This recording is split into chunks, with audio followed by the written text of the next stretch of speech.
Yeah.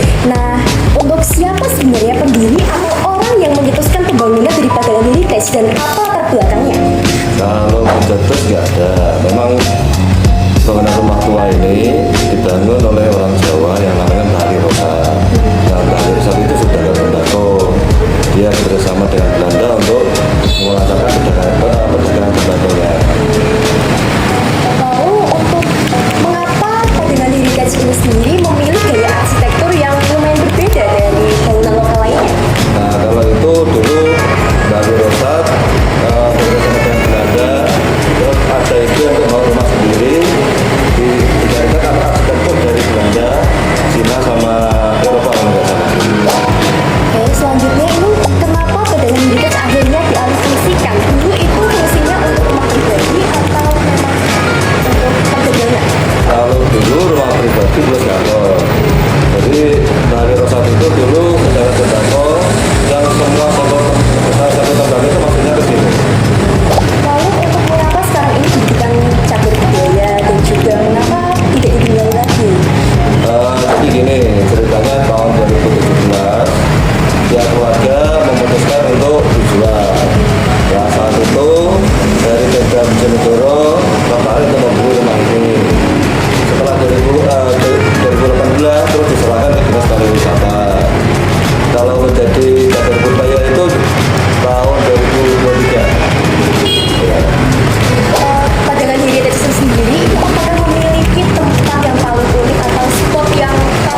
kali renovasi, rumah ini tetap mempertahankan corak IBS-nya yang kental.